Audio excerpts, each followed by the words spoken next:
Hey everyone, it's Rachel Cottrell here, and I am happy to introduce this week's episode of Grit and Grace. And I am talking with Kristen Davis, who is one of our graphic designers here at Ranch House Designs. She's been with us for over a decade, and she is a stock show mom, and she's an amazing graphic designer. And one of the most inspiring things about Kristen is that about 5 years ago, she fought and beat a huge cancer diagnosis. And the whole time she maintained, working, her family, and just is an inspiration to all of us at Ranch House Designs and everyone who knows her. And this is a really good episode. I mean, we talk about a lot of things, from lighthearted things of like when your stock show son decides to start dating.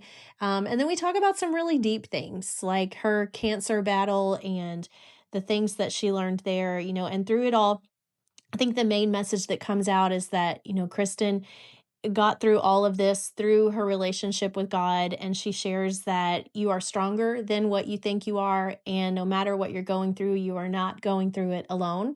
And it's just a really, really wonderful episode that is very inspiring.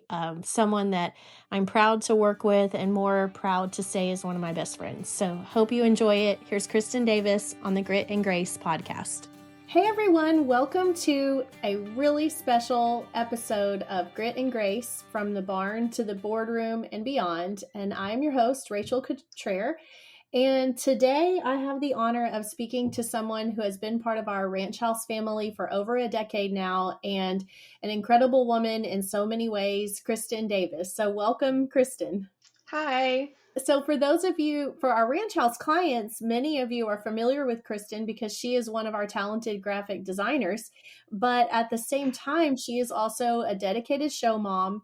And 5 years ago, Kristen fought and beat a major cancer diagnosis. And so when we talk about women who embody our theme of grit and grace, she lives it. So we are really honored to hear your story today, Kristen. You've listened to the podcast. We have these little icebreakers, right, that we like to do at the beginning. So first question is, single or married?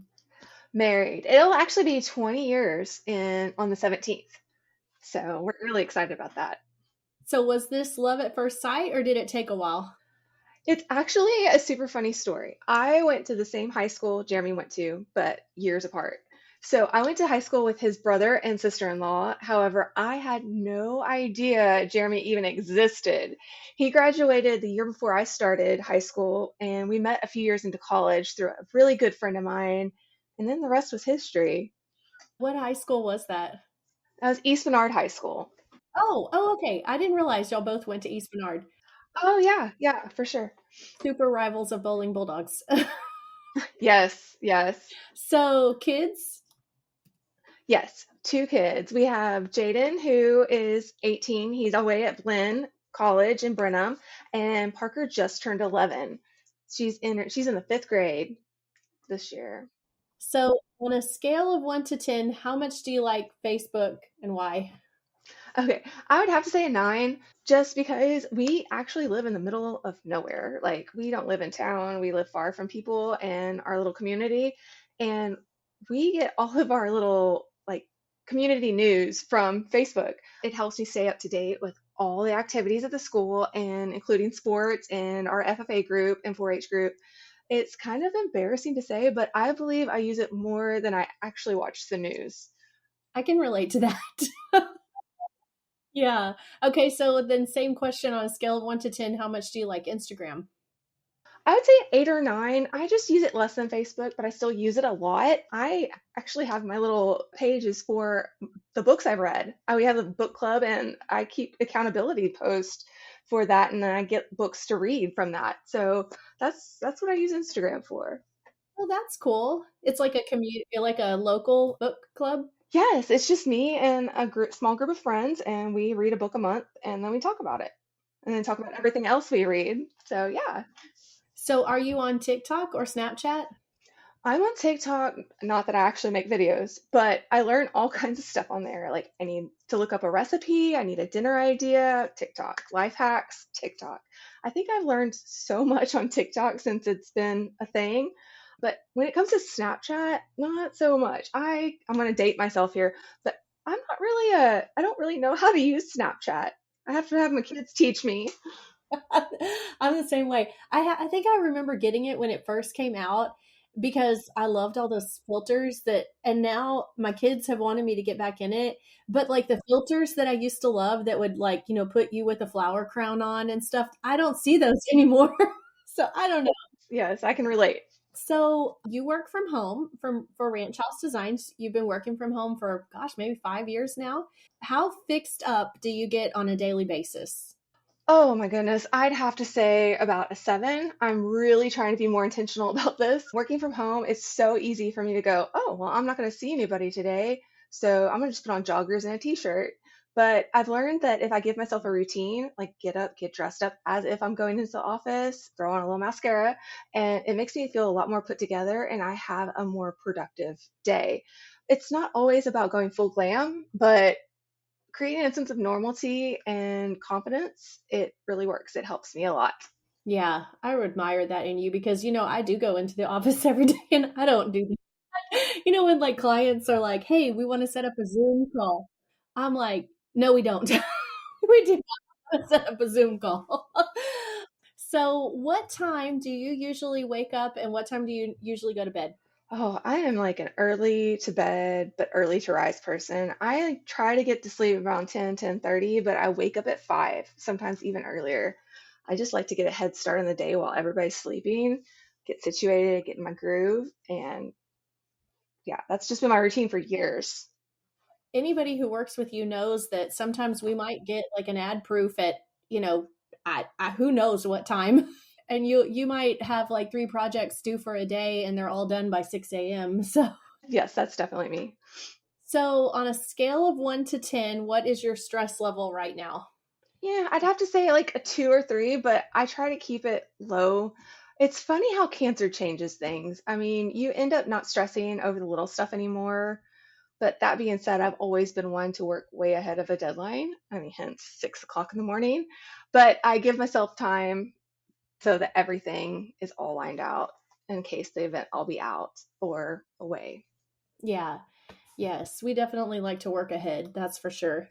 So that was fun. So at this point in the podcast, our listeners know we like to share a question of the podcast. And these are listener submitted questions. And actually, if you have a question that you want to submit, you can go on our website, ranchhousedesigns.com, and click on the Grit and Grace link, and there's a form there, and I think it can be anonymous. If you want to put your name on it, you can, but it's just a spot where women can ask advice to other women and then we match it up, with the guest expertise. So we have one for you, and it is I really want to get on Instagram and TikTok because all of my friends are on there, but my mom keeps telling me I'm not old enough. And I feel like I'm missing out, but I also don't want to keep fighting with my mom about it. So how do you handle it when you feel left out because you're not allowed to be on social media?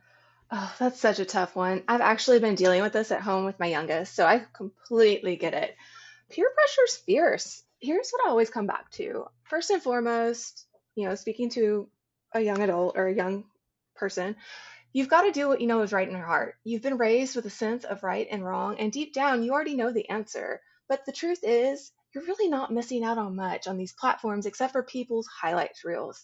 Social media is rarely the whole story, it's just polished parts. Your true friends, those ride or dies, they'll text you, they'll call you, they'll find ways to stay connected to you that don't involve social media. But when it comes to my kids and my husband and I are probably a little overprotective, but for a good reason. We talk about a lot of risks, strangers online, temptations to overshare, and the fact that once you post something, it's out there like forever. So those silly photos and comments they can follow you in ways that you do not expect. At the end of the day, we don't baby our kids. We talk to them about real life situations, choices, and consequences. Social media it'll always be there when the time is right. But protecting your heart, your reputation, and your peace, it's worth way more than fitting in an online season. That is great advice. We both have two kids, and I will admit I let Molly on social media pretty young. She might have been 10 years old. Not on all social media, but I think she had an Instagram. And she would make these little Instagrams that were like Molly's Chickens or, Molly's Sticker Club, stuff like that, totally harmless. But Annie is that same age now, and she has no desire she's not asking me at all to get on Instagram. And so maybe it's just different age groups, or maybe she sees Molly on it and she feels like, oh, I don't really need that. But your advice was really great on that. Well, let's move into some more, I guess, deeper topics. Well, if you don't mind, start out with sharing kind of your background on where you were raised, where you went to school, that sort of stuff. Okay, well, growing up, I was raised in Wharton County, started life in Wharton, and then moved to East Bernard in middle school. I was more of an art and theater kid. I mean, our house technology wasn't really a thing, it wasn't a priority.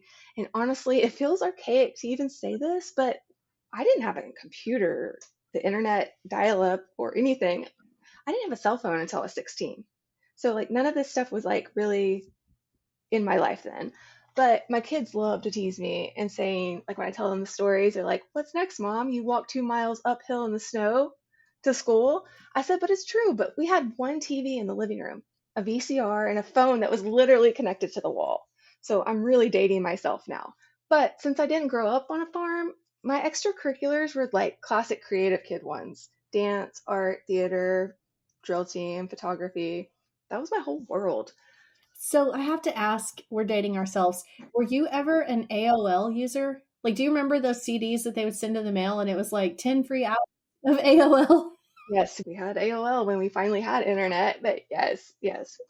And those 10 free hours would go like so fast. Oh, so fast, so fast. So we mentioned that you are a graphic designer for us at Ranch House Designs. Tell us how you got into graphic design.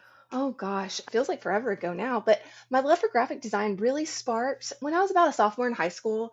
I was the photographer for our school newspaper and yearbook back when we were still using film cameras and developing pictures in a dark room. So there I go, aging myself again. But I watched the journalism students laying out everything and thought, man, that looks like something I'd really love to do.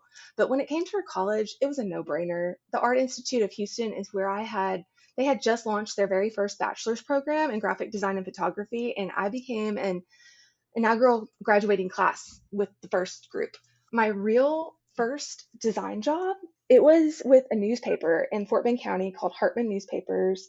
It was their flagship paper, the Fort Bend Herald, where I designed ads. I was responsible for a daily newspaper, 3 monthly magazines, and occasionally took photos for special editions.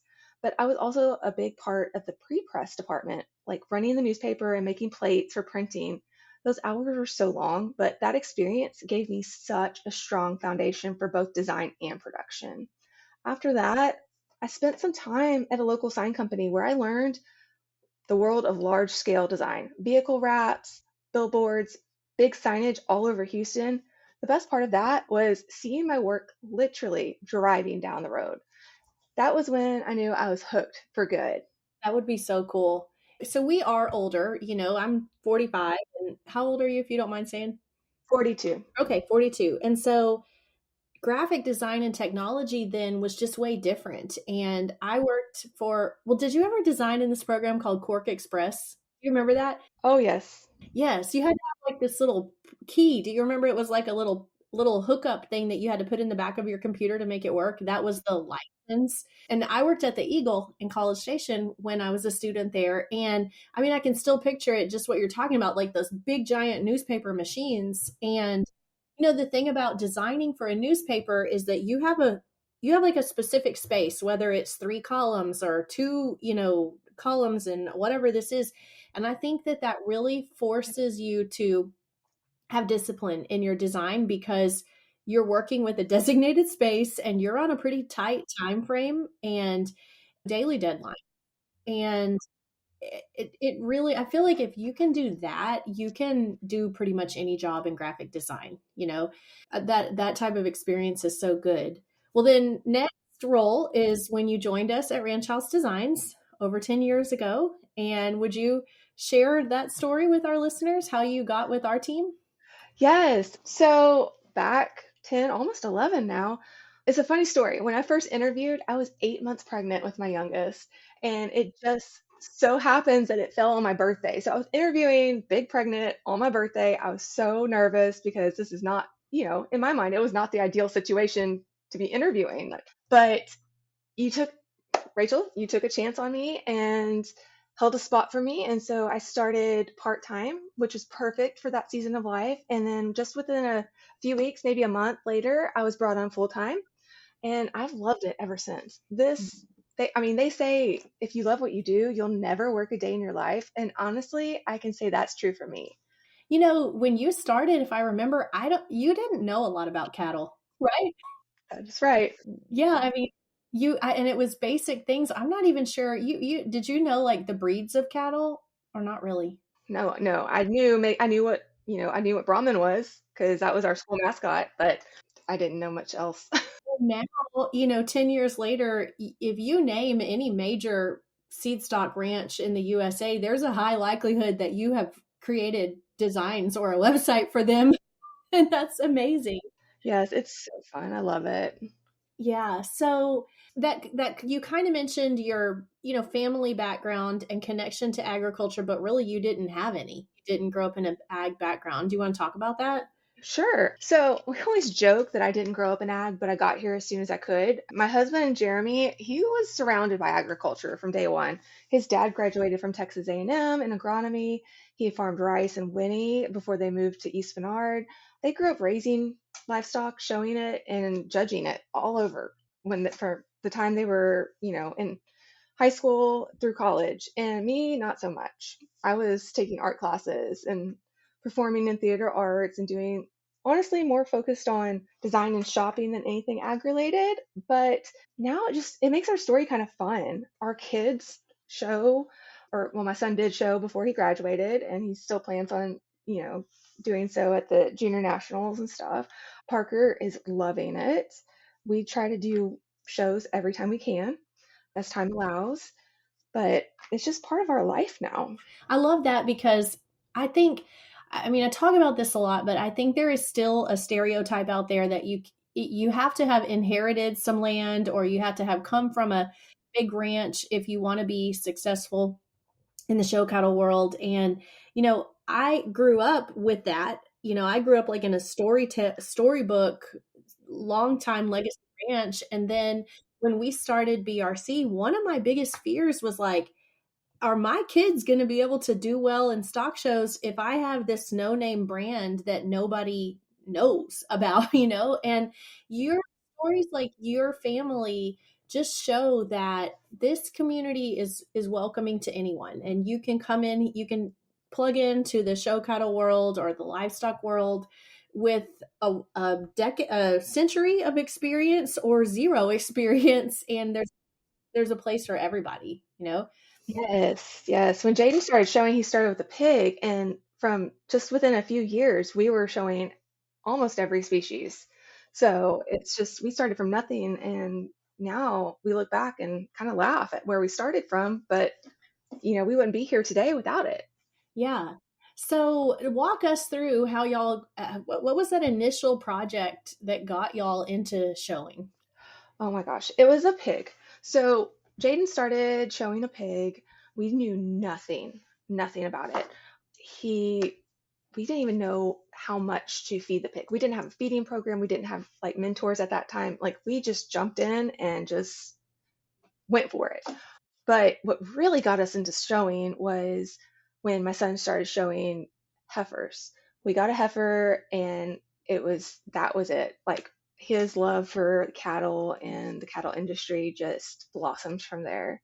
So would you say your connection at Ranch House like helped you? Did you have like a favorite customer that you worked with that you hit up for your first show calf or or anything like that?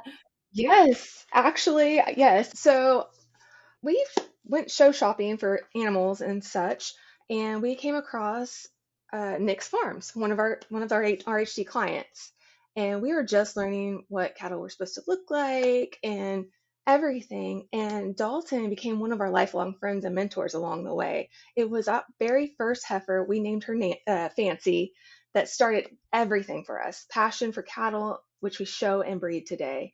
We're still in contact with him, and we like to work together on projects, show projects, and stuff like that. And I mean, it was like mine and Jeremy's story. It was all history after that. Yeah. So I have to ask, what is it like breaking into the Show Moms Club as someone who is new to the culture? Because again, I grew up showing since I was 4 years old. I'm like, it's second nature to me. But you grew up in the Flag Corps, and it's got to be a little different. What was that like for you? Oh my gosh, so intimidating at first. I mean, everything we did, I was like, are we doing it right? Are we doing this right? Are we not? What do we need to be doing better?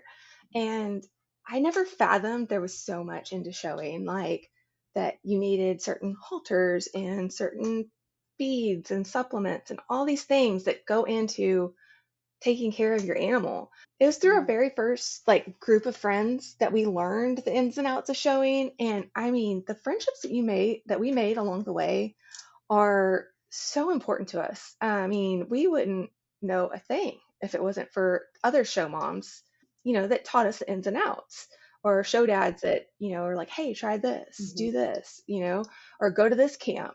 And we just, we learned so much like along the way. But now I couldn't see myself without that group, the show moms and the show friends and the, different people, because I mean, that's what we do now. Like we live and breathe showing livestock. Well, that's one of what you just described is one of the reasons we call this podcast the Grit and Grace podcast, because yes, it is a gritty, dirty job, but the grace that people showed you in welcoming you, as a new show mom, the same grace that now you can show others who are in that same position. And it's just a circle that just keeps building in a good way. Do you have a favorite part about being a show mom? Oh, well, yes. I mean, I think it comes with every proud parent's, view of their kids, but watching a kid take an animal that is way bigger than them, work with it, and then train it and show it and take care of it and be proud of the project they presented in front of the judge is just truly something you cannot explain. Like, it's like seeing them grow up, it's equivalent to that, but like seeing a kid take early mornings, late nights in the barn, like all their extra time and put it into this project and then really show it off and do well. That is probably my favorite part. I mean, Jaden just that was showing was his thing. Like he didn't play a lot of sports. His extracurriculars were all FFA. Yeah, it has been a pleasure to watch Jaden just from afar, because I do remember when he first started, and now he's one of the most seasoned showmen, at least on the Texas jackpot circuit, and I remember when he was just that little 8-year-old kid. But I think I remember a funny story. You might have to fill us in about when Jaden had first started and something he had told the judge. Do you remember? You remember what? I can't remember it exactly, but Yes, yes. That's one of my favorite stories with Jaden. It was a little jackpot in Rosenberg the summer just before he turned 9. We had been helping him with some instances where when the judge comes by and asks questions during showmanship, like the hey, how you doing? That's your one few seconds to show your personality. We had stressed that you needed to be confident and all that. And little did we know that little Jaden, when the judge walked by that night, he said, hello, sir, how are you doing? That my kid, insert face palm, would answer with, I'm doing great. I'll do a lot better when I win grand champion. I remember. Yes, I remember this. Oh, yes. And the best part was is I didn't have any clue that this is the conversation that went between them until later when I saw on the judge's Facebook page that he shared that little nugget of information with a picture of Jaden.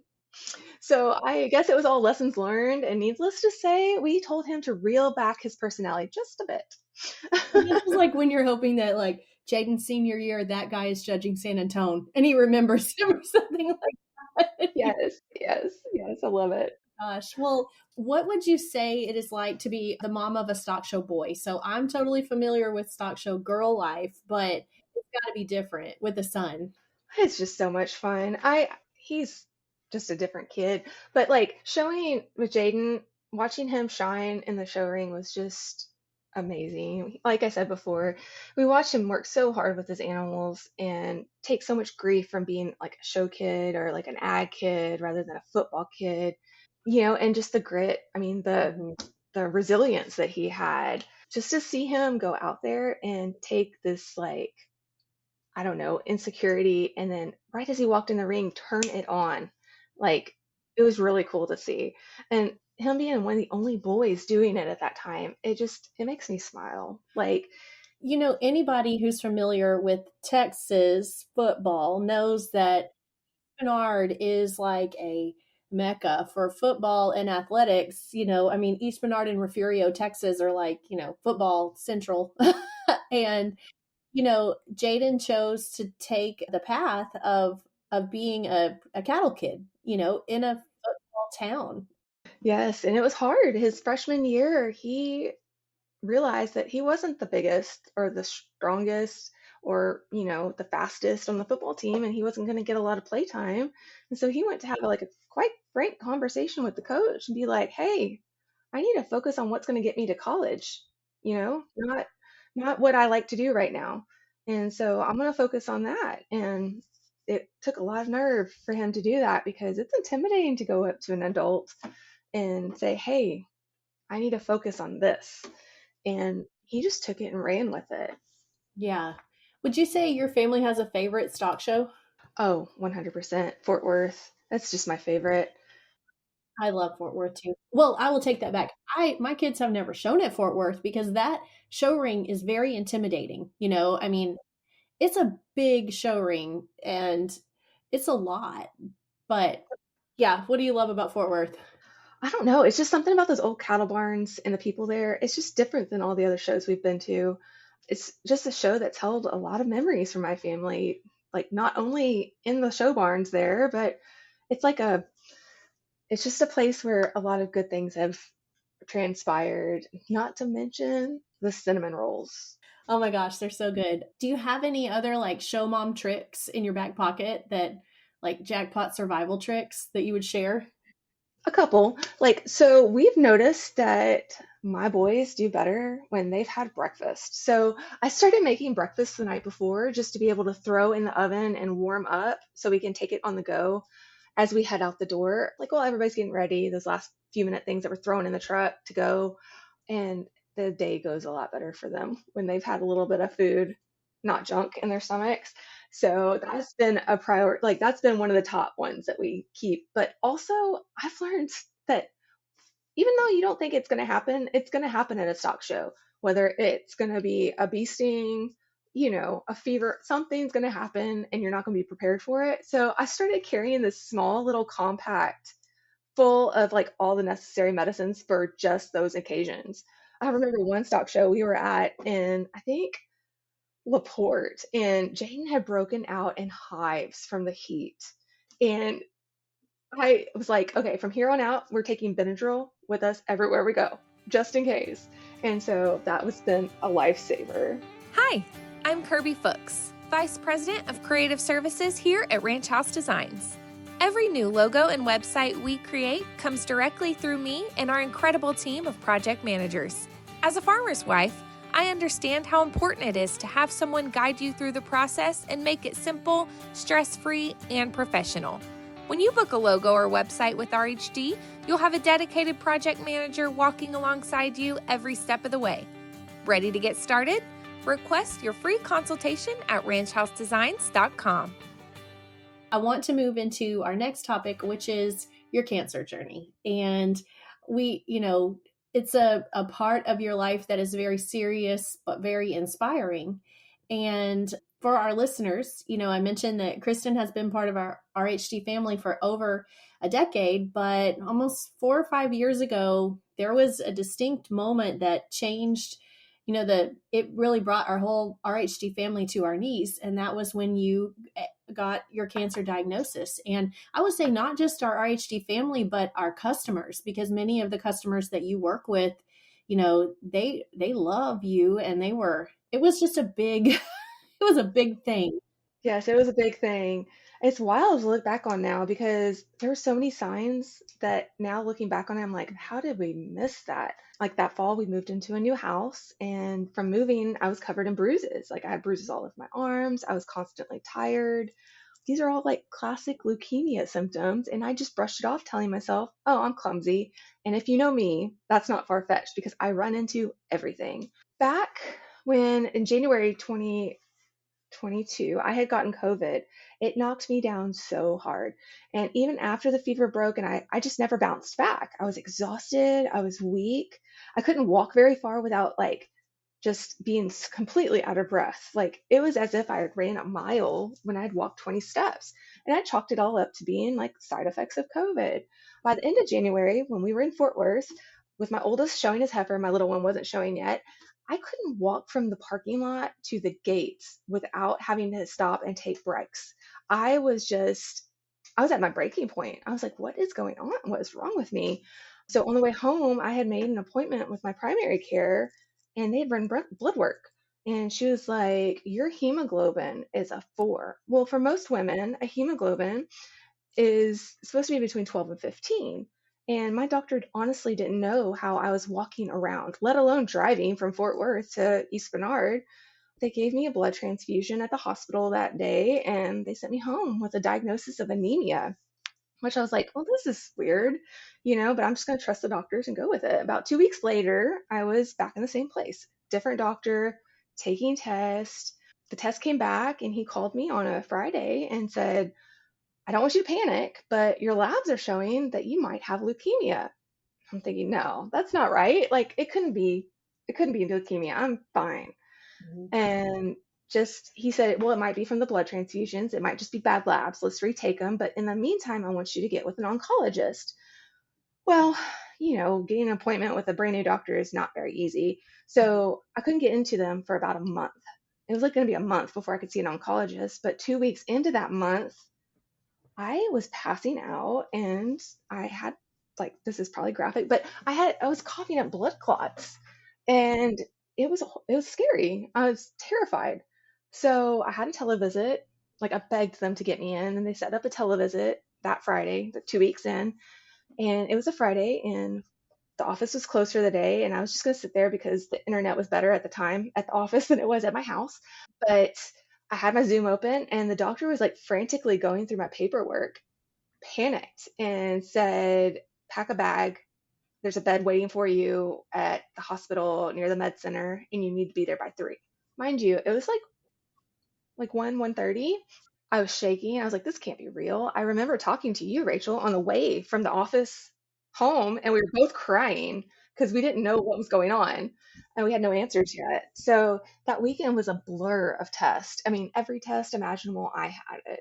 And then on the Sunday, which happened to be Super Bowl Sunday as well as Valentine's Day, it was that Super Bowl where Snoop Dogg played. And the doctor came in and he was like, you have AML, which is acute myeloid leukemia, and it's aggressive. If you hadn't come in this Friday, you only had days. He told me days to live. I sat there and I was shaking, I was crying, I was praying. Me and my husband both, we just couldn't believe it. And I went straight to the scripture. I searched every verse I could find about fear, anxiety, trusting God. And God sent me 2 nurses, and I will never forget them. One was younger, she's just graduated and like graduated nursing school. Her dad had survived the same diagnosis the year earlier. And she prayed with me and she gave me a little wooden cross, clutch cross, if y'all are familiar with that. I still carry it in my purse today. And the other nurse, she would come sit with me in the middle of the night when I was having an anxiety attack about the diagnosis, and she prayed with me and gave me her number and reminded me over and over that I was not alone. This is some stranger. She has no idea who I am. She's just a nurse. And she sat there and prayed with me. And then came the gut punch from the doctors. I was not going to see my kids for 28 days. Only one visitor allowed because it was back then when COVID was still like people were coming out of COVID. So it was like one person in, one person out. Everybody wore masks and all that. So I was like, I have 2 school age kids who need me. And Jeremy he works shift work at a coal and gas plant. So not being able to see my kids, hug them for 28 days was going to be so hard. That was going to be the biggest battle in my mind that I would have to overcome. That following Monday, I started induction chemo, 7 days of meds pumping into my body to kill the cancer. I was exhausted. My mouth was full of blisters. My hair started falling out. Losing my hair was probably one of the hardest parts. And it sounds so vain, but it was like I was losing a part of my femininity, just a piece of my identity. So, to take control of that, me and my husband decided we're going to shave it off.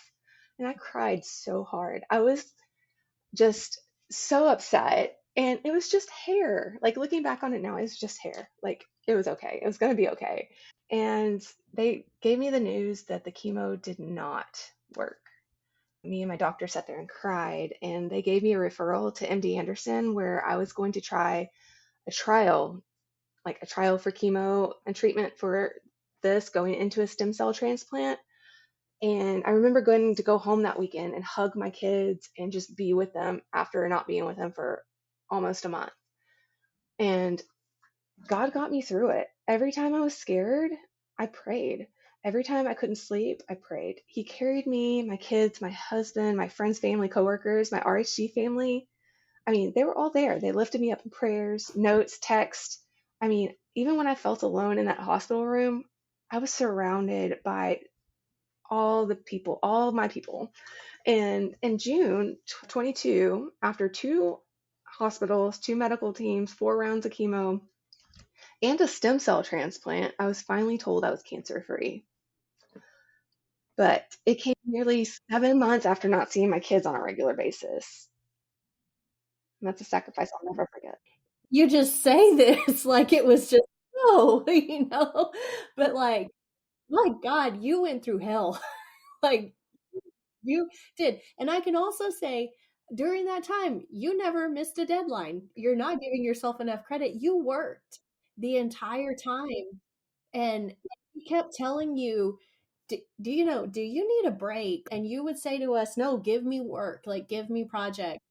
It gave me a purpose, like it gave me a purpose to get through it. Like, it makes me laugh about that. I'm like, girl, you are a badass. And I mean, everything that you went through, everything that you went through. It was really wild. But, you know, balance is funny, is kind of a funny word for that season. Honestly, it didn't feel like balance. It felt like survival. I just fully relied on God and staying busy to keep me going, like getting through it. Work helped a lot. I feel like that was part of my therapy. Like I kept up with my full workload from my hospital bed and gave me purpose behind just being a patient, just sitting there in this room empty with nobody around. We talk about it and the doctors would come in and be like, "What you working on today?" And I'm pretty sure I almost sold a couple websites while I was laying there. Working on a Club F ad. Yes, I got to teach them all about the cattle industry because, it's funny when you get out of rural America and into the city, like especially a medical center where they're focused on health and all that, they don't know anything about livestock or agriculture. So it kind of gave me a purpose to teach them a little bit about what we do. Yeah. I mean, I know you learned, but a pre-cancer and a post-cancer is just, you're not the same, but if you had to summarize maybe what are some big lessons that you learned through it, what would you say? Oh, this is easy. With God, anything's possible. And that's the biggest thing I learned when I was thinking there's no way I can handle something this big. But I found out like I am stronger than I ever imagined.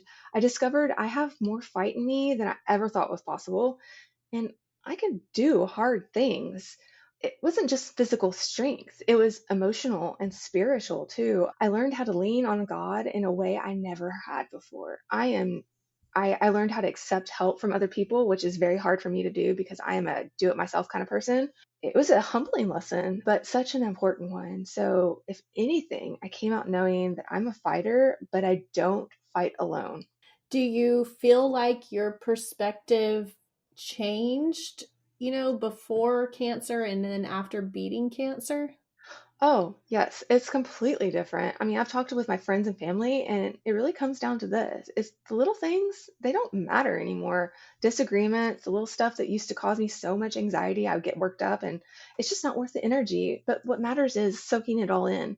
My family, my community, my the sunshine, even fresh air. I have a whole new appreciation for things I took for granted. And through it all, I found myself consistently thanking God.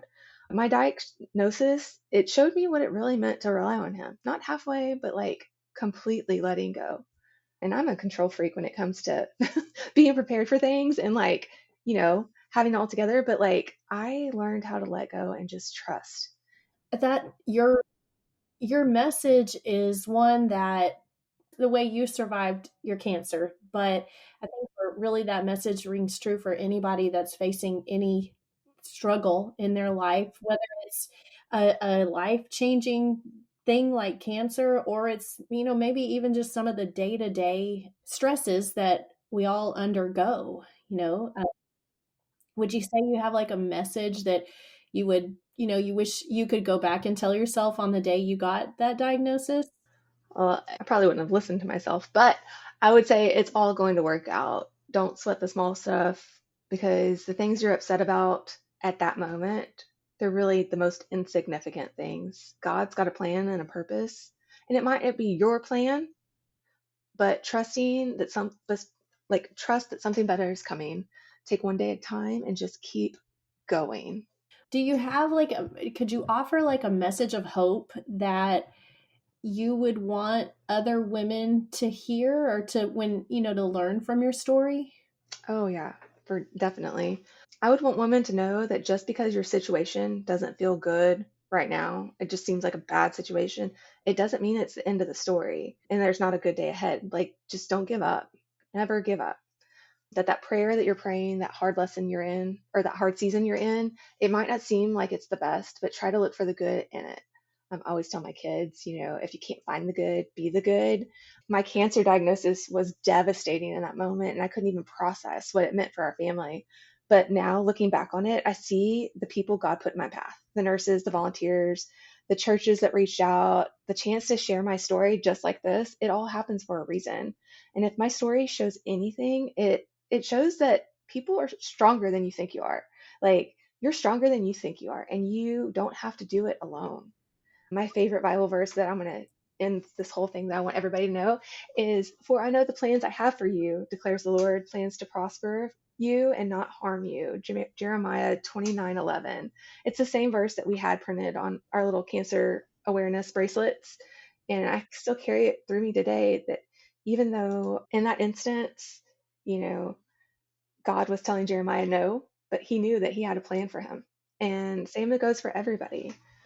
There's a plan and a purpose for your life. Just don't give up. It's amazing, Kristen. I mean, there's your story is just amazing. And as from speaking from a person that witnessed it every day, just saw your strength, your grit, and your grace every day, what that story shows is that, while not everyone listening may face cancer, I promise we all know every woman listening is facing her own struggles in some way, whether it's work or family or young girls figuring out where they fit in, and that message, just the message of that God wants good for you, and is you're, when you say you're stronger than you think you are and you can do anything, but you never have to do it alone. Right. Thank you. I do want to talk a little bit more, just kind of about we kind of talk about maybe some struggles that other people, not cancer struggles, but other just struggles that people talk about or people face. And I want to get your insight on struggles that a boy mom or a stock show mom or stock show son mom might deal with. Like one specifically I want to ask about is like dating and social media. What talk about what's that like of being the parent of an older son versus, a daughter. Well, it's definitely different. That's for sure. I feel like with my son, I have to constantly remind him, like, hey, it's about how you show up, how you set the example for younger generations or just people around you in general. But with my daughter, it's more about building her confidence. And social media, whew, that's a whole other challenge. Like I've had to learn to stay involved, but not hover, like not suffocate. With both, especially my son, I remind him that once it's out there forever. So be wise about what you post, who you follow, and how you carry yourself online. Dating, social media, all of it really comes down to making wise choices when mom's not around. I just joke with him all the time, like, remember, whatever you post, your mom and Gammy are both going to see it. And that usually keeps him in line pretty quick. And honestly, at the end of the day, boys are pretty simple. They just need a little nudge in the right direction and a mom who knows exactly where all their show stuff's at. Right? And who washes all the laundry? Yes, yes. We talked a little bit about, Jaden deciding to go into the direction of showing cattle at East Bernard High School, one of the biggest sports teams, sports focused schools in Texas. Did that ever present any challenges with him growing up when he decided to, step away from maybe athletics and focus 100% on showing? Oh yeah. And junior high, well, junior high is tough in general for all people, but in junior high, he really got bullied a lot for being an ag kid, not being a sports kid. And I mean, we traveled. He missed quite a bit of school because we traveled to all the shows and did all the things, and he couldn't go to all the events because I mean, he had animals to take care of, so he couldn't be at all the parties and all the little get-togethers that his friends were having because he was focused on the end goal, he was focused on, winning.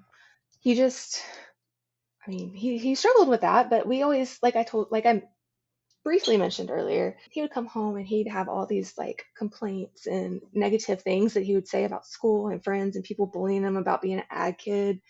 And I was like, Jaden, if you can't find the good in your day, like if all you're going to come home and say is like the negative things, like you have to be the good for somebody else. Like, and then I would make him tell me five like good things about his day that were happening at school. And it got his mind geared towards focusing on the good stuff, not just dwelling on the bad stuff. And that really helped. Yeah. So at that time, I mean, I feel like East Bernard has a pretty good ag program, not as good as bowling FFA. No, but I feel like East Bernard has a pretty strong ag program, but that's kind of a new thing there, right? Would Jaden have been one of the first that started showing there? So the high school, it was always pretty good. Like they always had a good group, especially with cattle showmen. But for the junior high kids and the junior FFA, there was three kids when Jaden was doing it. It was two girls and Jaden, and that was the junior FFA. I remember he got recognized at the banquet, the FFA banquet at the end of the year because he was one of the only three kids that did, FFA as a junior.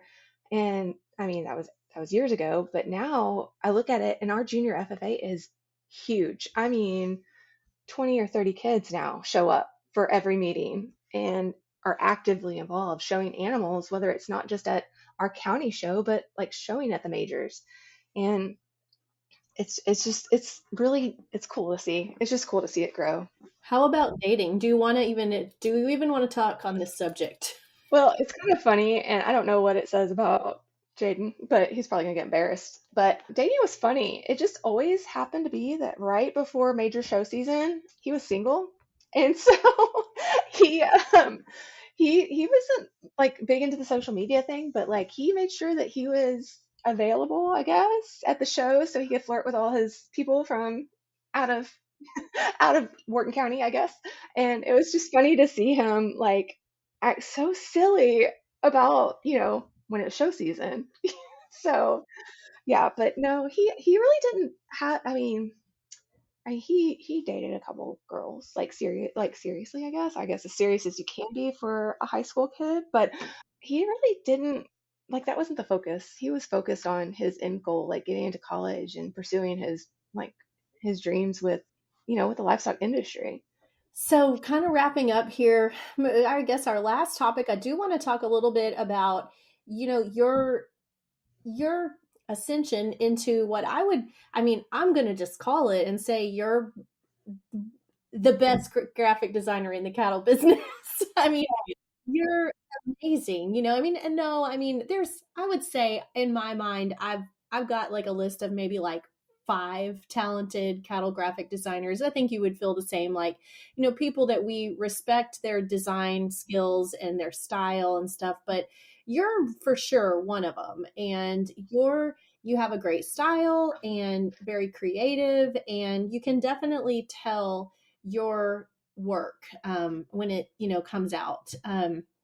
So I know that there are a lot of women out there that I know there are a lot of young ladies that want to be graphic designers in the agriculture industry. What advice would you tell them if they're do you so I know you'll probably have advice, but I also wonder, like, with AI and Canva and stuff like that coming out, like, is it still a viable path that you think, is worth pursuing? And what would you just say to young women who are thinking about doing graphic design? Oh, first off, do it. 100% pursue it. I have never had a more rewarding career than this. A friend of mine from Georgia, Jonathan McLean, who's also one of our big mentors and a dear friend of ours, he once told me about this about the cattle business, but I think it relates to the design business too. This is a people business. If you invest in people, you'll always be successful. Just and as far as it goes with, is it a viable business? Yes, it is a viable business because Canva, ChatGPT, or any other AI created, entity that's going to make these graphics for these people, it's not authentic. I mean, they're gathering that information from somewhere. You're not going to ever get that personalized story. And that's actually one of my favorite things is creating that relationship with the client. People are incredible. Hearing their stories and being able to bring their brand or their vision to life, just learning from each other, growing their knowledge base. I mean, it's incredible. Like, there's no feeling to describe it because being a part of their brand story from the beginning, like seeing people like me that aren't naturally like aren't born into the ag, business, creating their dreams come true and you being a part of that, that's huge. Like that's a feeling like you'll never feel anywhere else, in my opinion. I think, one of the best feelings is when you have like clients, like I'll say like Ingram Angus, for example. They're a That's top a good one. top tier Angus operation, and we love it when they come to a, or I'd say Ingram Angus or Thomas Charlet, down in Ville, Texas. You got a top Angus client and you got a top Charlet client in the USA, and every year you work with them and you come up with a whole theme and a look for the year, and really set the visual tone for their marketing for a year. And those client it's I love it. I love seeing what you come up with, but they're trusting you and they're saying like, hey, we want something new and cool for this year. And they just turn it over to you. It's just fun to look at the work that you do and see the work that you do. Thank you. Like I said, it's so rewarding to have a client trust, my design skills or my abilities to create something new and exciting every time, even when I have had this established relationship with them for years. It's huge. It's huge. And I love seeing their companies, their businesses, their ranches evolve. Like it's very rewarding. I've been so blessed to work alongside some of the best designers in ag, and every single one of them has taught me something valuable. Yeah. But you've taught them a lot too. We all share. I also do want to share that I think as a designer, the one thing I would recommend to farmers, ranchers, even businesses is investing in good photography, because so much of those good ads that you're able to build, you can really do that when you have a really good professional photo database to work from. Yes. When a client can give you, 5 to 10 really nice professional photos and then kind of turn you loose on your creativity, you can do anything. Yes, yes, photography is so important. I think sometimes we get examples of other like of sites that people like, and most of them have really good photography. And I mean, that's your first impression when you go on a site is the photography. Like it's the first thing you see, and it kind of brings you into the page or the ads. It's what catches your attention because then they'll start reading all the little information about what you're advertising. Yes. I do have one quick final question and then we wrap up, but can you spot designs that are made by Canva and ChatGPT? Oh my gosh, yes. We all know these are ChatGPT graphics. Stop it. Yes, yes. Oh my gosh, yes. Don't embarrass yourself with ChatGPT graphics. I don't want to be, I mean, there's maybe a place for that. I don't know where it is, but there could be, but like it's obvious. I guess, I mean, the place for it maybe is like if you're, I don't know, like if you're just a person and you want to make a meme for your page, like, maybe that's what you use it for, or like personal use. But when I see businesses, like true legit businesses posting graphics that we know are made by ChatGPT, that just, it makes me think less of the business. And of course, I do that because I'm like a graphic designer, but like invest time and resources into a professional design. Yes, I agree. And I think it's a waste of time to put into ChatGPT and use that as your business graphics just because like you want to make that first impression. You want to make an impression that like wows the client, makes them want to work with you. If they see some, crummy graphic from ChatGPT or that's AI generated, I maybe I have higher taste than that, but like I would just keep scrolling. Yeah, yeah. Okay, wrap up. We have two last questions. As you know, we just quick fire questions, just sharing your tips. Where's your favorite place to shop right now for clothes? It has to be Amazon or Shein just because I'm a bargain hunter and it's easy to order online and have it delivered to your house. Yeah, I know. Like my most recent Amazon purchase was like this loungewear set that it was like a matching sweatshirt and sweatpants, basically. Oh, I love those. Yeah, see? It's good for everything. I know. I see them like on Facebook on these like fancy brands, and I like look it up and it's like $200, and then I find it on Amazon for like 19. Sometimes they smell when they arrive, though. Yeah, they do. They do. They do. Last one, favorite brand of mascara. And again, I got to give the backstory. For Grit and Grace, we always like to talk about mascara because we run the gamut of our jobs and our busyness and our fashion sense. But the one thing it seems like we all agree on is that if you're going to leave the house, you need to put on a little mascara. So, what is your favorite mascara? I love that. Currently, because I switch often, it's Lash Princess by Essence. It's basically fake lashes in a bottle. It's super cheap and affordable, and it literally looks like you put on false lashes. I'm going to have to check that out. Well, thank you so much for joining us today. And thank you for just being so open about your journey from a show mom to a graphic designer and your incredible cancer story. You've inspired us all today. Thank you. It's a pleasure being here. Thanks for having me. And for our listeners, thank you all for tuning in to Grit and Grace. Remember, you can find us online at ranchhousedesigns.com. If anybody is looking for any type of logo or website design or branding work, we would love to give you an estimate. And also go on our website, and if you have a question, submit it, and we would love to feature you. So until next time, keep living with grit and grace. Thanks, guys.